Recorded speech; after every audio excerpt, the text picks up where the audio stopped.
Well, boils and ghouls, it's your old pal, John Kassir, the voice of the Crypt Keeper. And I want to welcome my good fiends of the Horror Heals podcast. Is horror good for mental wellness? But of course it is. I delight in the delicious deaths of pitiful people on the silver screen. So get ready for a hell of a good time with my new fiends, Corey and Kendall, on the Horror Heals podcast.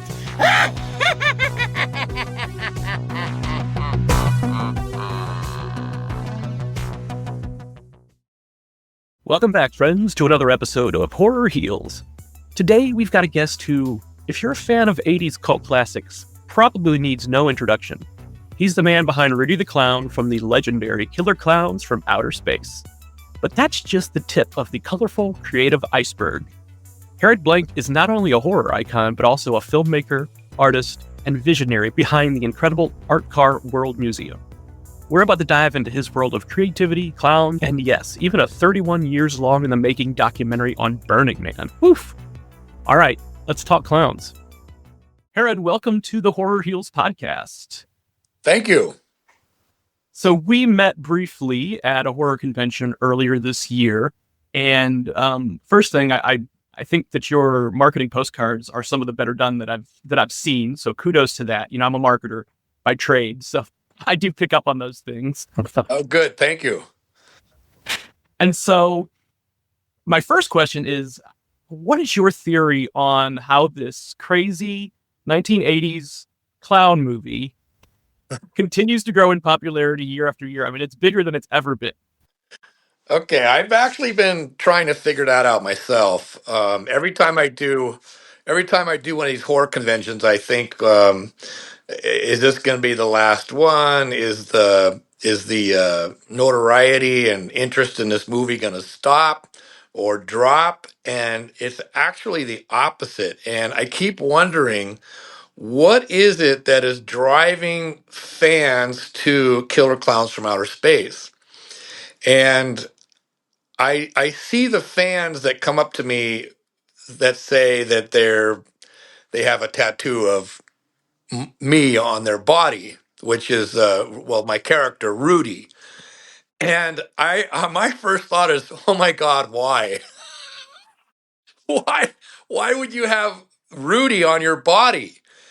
And I think what is going on is that somehow the creativity that is in the clowns, created by Charlie Kyoto, somehow that resonates as unique and individual and kind of organic and also rebellious and sort of it's a symbol. It's become a symbol. And perhaps that is what people are gravitating towards is self-expression and being wild and being unique and being original. And there's no CGI in that movie, so it's all homemade and raw. And so there's something there. I guess it's, what does it symbolize? And that's what it is. It's got to be that it's resonating on a deeper level than the average horror movie. It's resonating on a level of identity. It's who we are and who we want to be and who we want to be perceived by. Who's our audience and what are we trying to say with our lives, you know? I don't know. I scratch my head about it all the time. But you know what? I'm not going to complain about it because I actually am on cloud nine and I'm enjoying it. And if I can be part of something that is that positive and that has such authenticity from the fan base, I'm all in. Yeah. You've definitely hit on something there. And I think another aspect for me is the, as you mentioned, the creativity of the Kyoto brothers.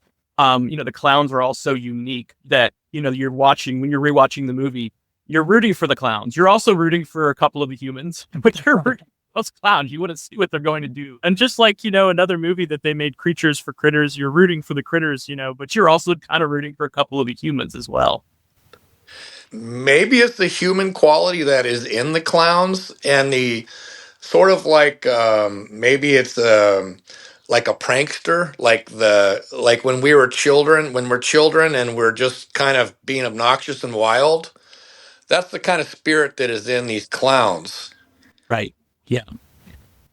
Yeah, I mean, they're mischievous, and they're drinking people's blood after they make them into cotton candy, but they're lovable too. Yeah. You don't hear that every day. No. And I think, well, another thing is we're seeing, parents, maybe not grandparents, introducing the movie to their kids and their grandkids, where you're seeing kids at horror cons dressed up like the clowns. And it's definitely one of those 80s sort of gateway horror movies. It's like, safe enough for kids to watch. It was on HBO a bazillion times in the 80s. And so there was an opportunity to watch it and rewatch it and watch it again. And now, I mean, you see the adults who are cosplaying at the clowns at the conventions, and they can't walk a foot without people, stopping them. They want to get a photo.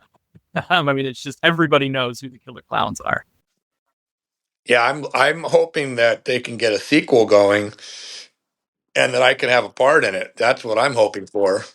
Yeah. I think, we've all been clamoring for that for years. And I think with the new video game coming out, I think that's going to make it more of a probability, just depending on how popular that video game is, because people will be clamoring for another flick for sure. So I introduced the movie to Kendall, years ago.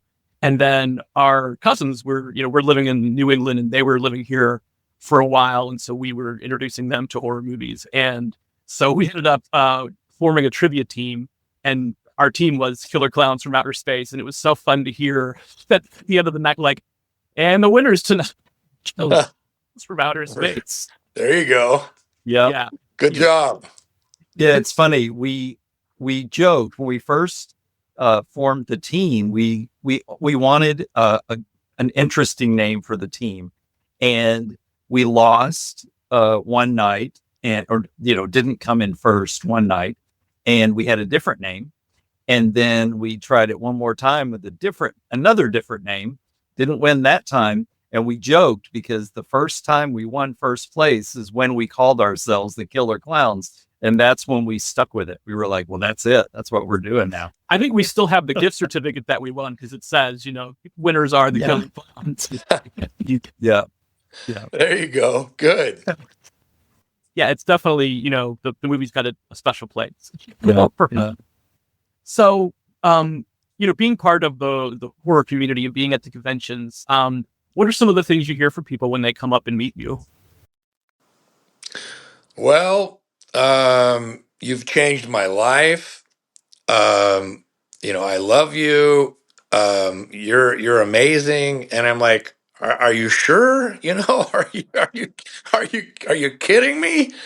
And and it's real. That's the thing that's about this, is it's real. You saved my life. I'm like, I saved your life? Yeah, I was suicidal and I gravitated towards Killer Clowns from Outer Space, and I just thought that Rudy was the most amazing clown, and it gave me hope for living. I'm like, you've got to be kidding me. And this was true. This is I don't know if you've heard me tell this story, but I was approached by maybe a 28-year-old, very attractive woman. I think it was in Chicago at a convention. And she said, I'm going to get your face tattooed all over my chest. And I'm like, really? You sure you want to do that? And she says, yeah. And I said, you mean your whole front? Yeah, my whole front. And she was with a guy. And I turned to him and I go, are you with her? And he goes, yeah, we're engaged. And I said, really? I said, well, what do you think of that? And he goes, sheepishly, he's like, I kind of like it. I'm like, oh my God. This is just too much. And I have seen. I'm not kidding. Killer Clown. The entire body of a person is covered with Killer Clown tattoos. The entire body. I'm like, whoa! And I put these things on Facebook because that is the ultimate statement that you're a fan is if you're going to tattoo your body.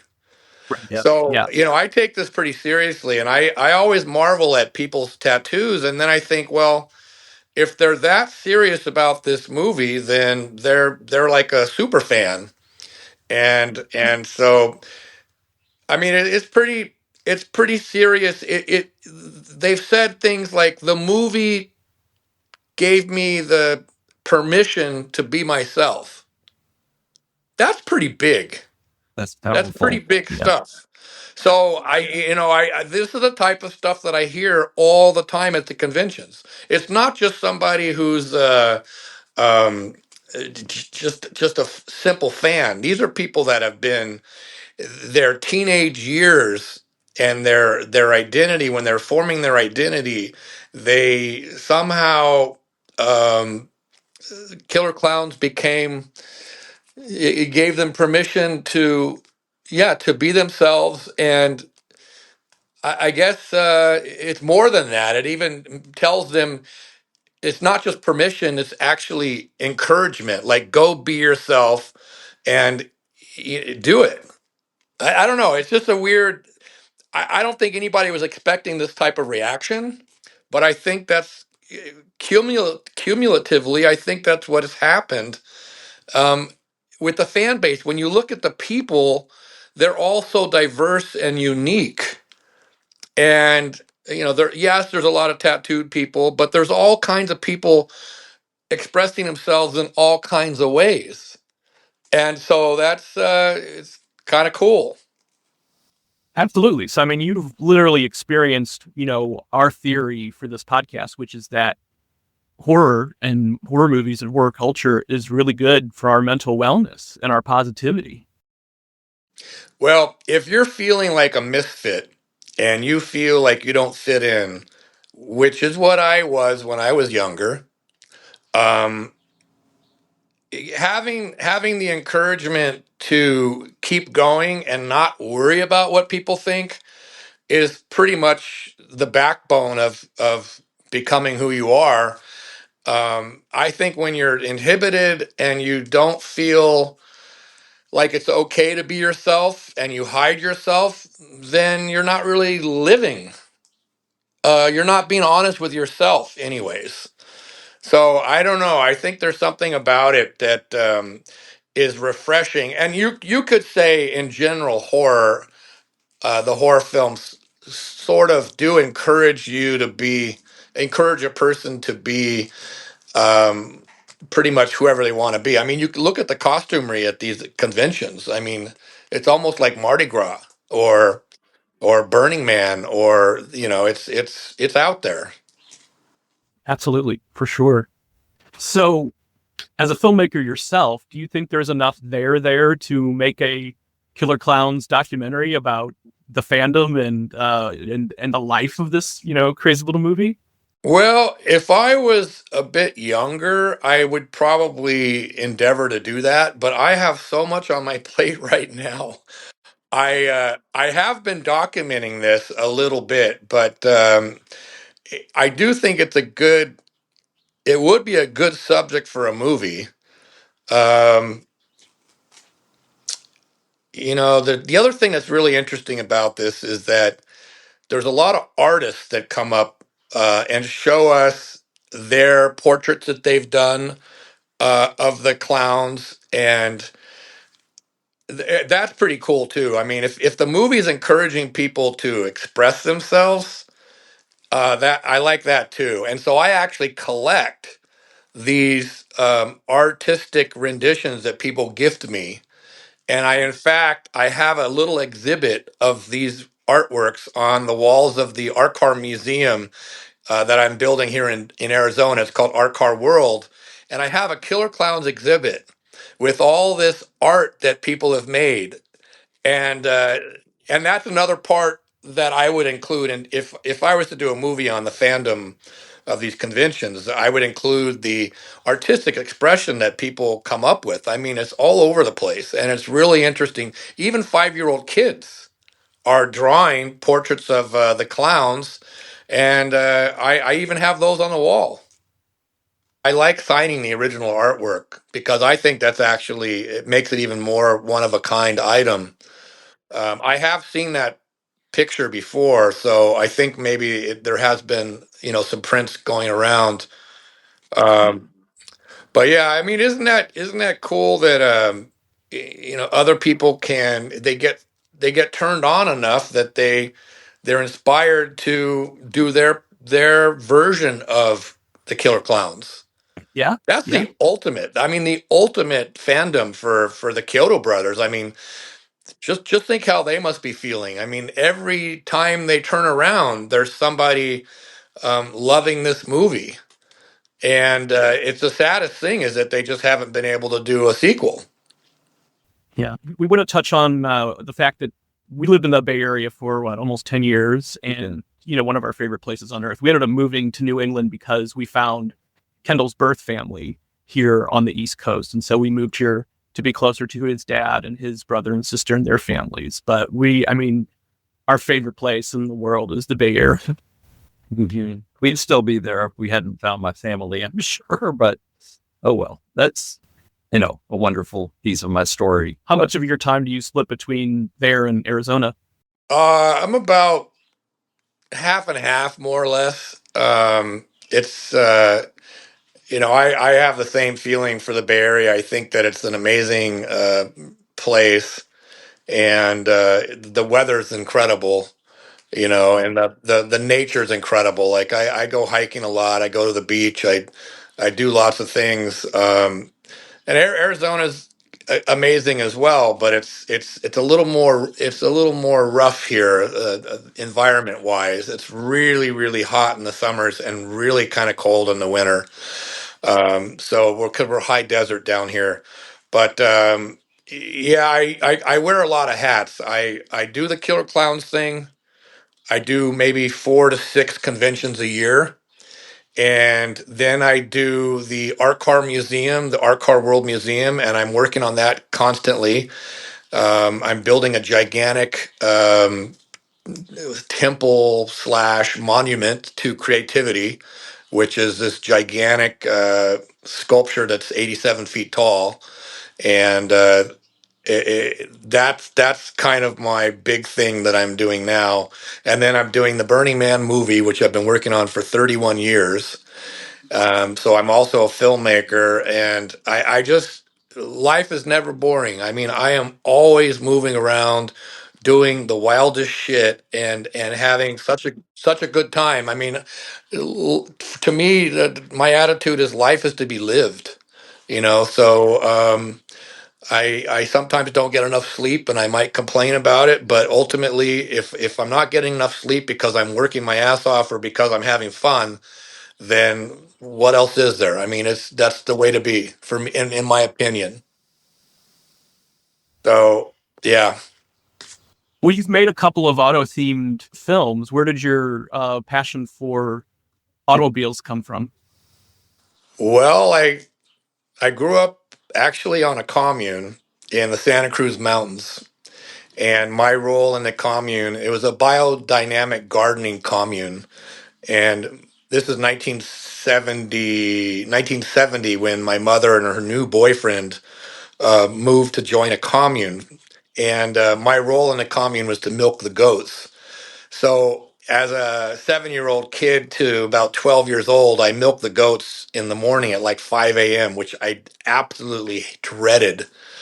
But it taught me a lot about nature, and it taught me sort of about how communes, though they aspire to be, all loving and all great, they often are not, because ultimately one person is in control.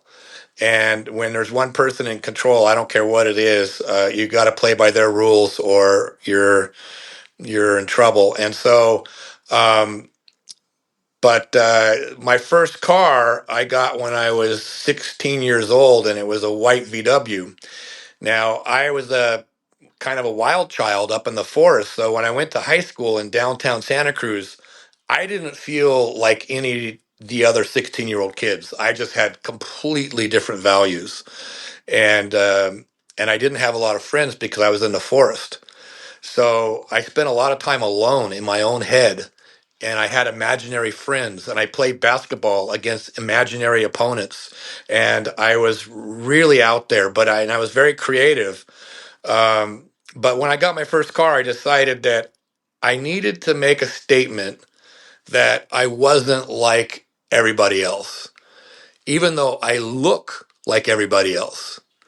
And so I decided to make a statement and turn my car into sort of like a Native American uh, teepee type thing with symbols and stuff to show people around that I was who I was. So what happened was similar to Killer Klowns. It that effort to expose myself um, turned me into this popular, be it misfit, but a very popular one. And I was invited to all the parties and everything that was going on, art shows. I just became very popular with this car. And it sort of encouraged me to keep going with the car. And then I started documenting other people because I was wondering, well, is there something wrong with me because I did this to my car? And then I found out that no, it actually, there's nothing wrong with you. It's just that you're very creative, and you actually um, you have to have the guts to show yourself to others.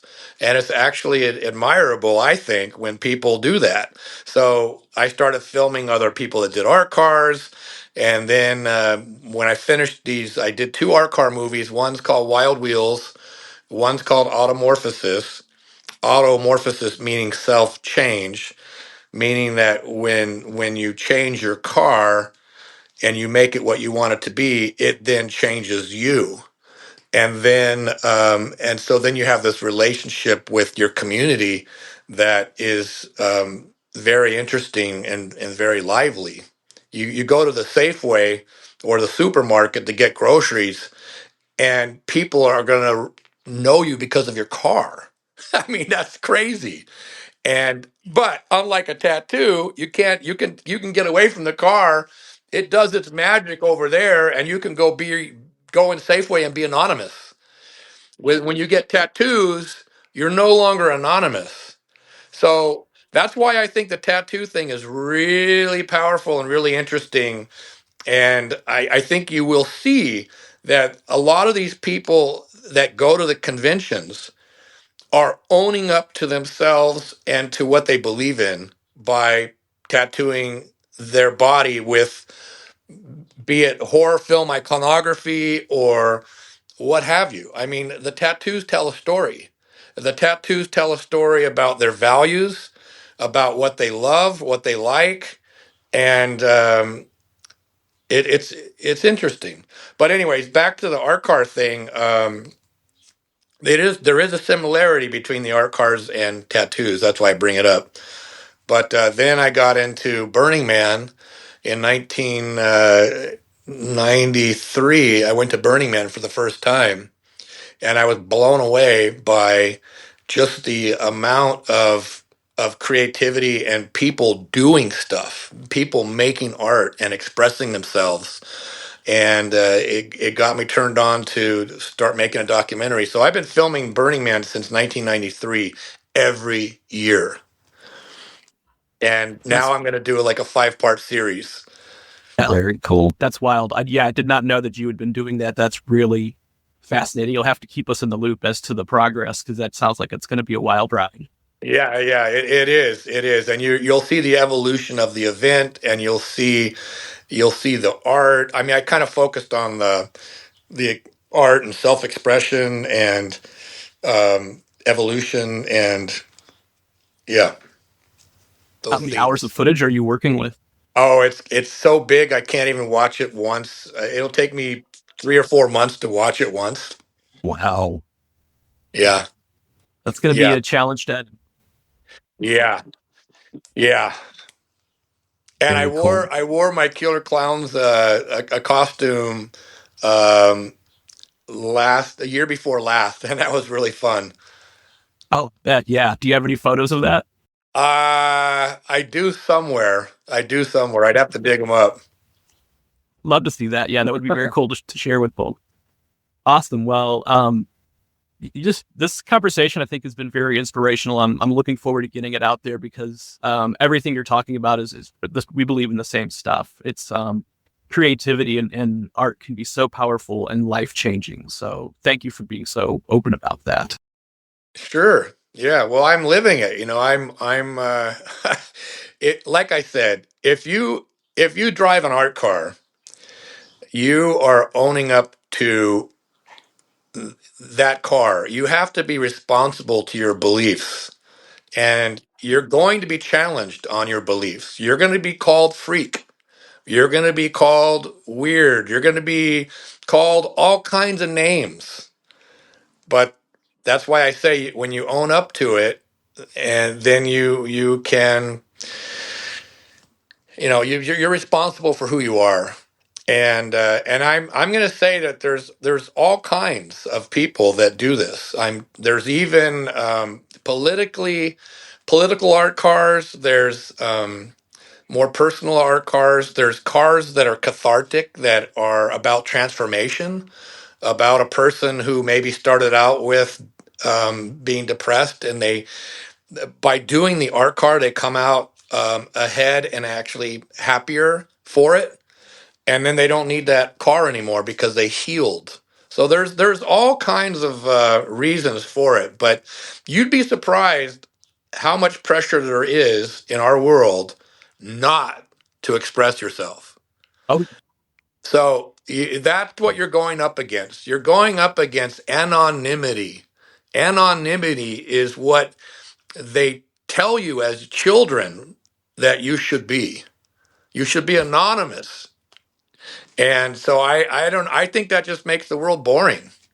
yeah, absolutely. For sure. I literally saw a Halloween themed art car in the grocery store parking lot today for the third time I've seen it, but the driver's never been there. And I've been tempted to leave one of our Horror Heels business cards on the windshield, but I don't want to touch somebody's car. So I just keep hoping to catch them. They've got like skeletons crawling all over this car. It's great. Yeah. So Well, hopefully I see, run in. that would be a cool segue.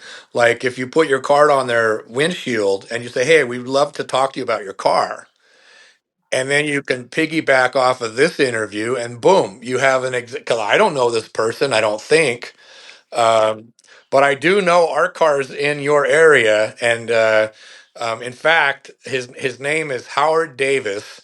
He created the telephone car, and he actually camps with me at Burning Man. So he's brought the telephone car to Burning Man, I think 3 times. Wow. But you can Google him and see the car. He dresses up like a superhero, a telephone man. I love it. But That's and great. he went with me to the horror convention in Marlboro. Oh, nice. Okay. Is that the one that you were at, or Yeah. Yeah, that was the okay? one. That's Yeah. where I met you. So he came to that convention. Oh, awesome. That's Yeah, cool. I might have seen him there. Who knows? That's yeah. wild. Very cool. Well, the last question that we ask every guest is who is your favorite final person in a horror movie?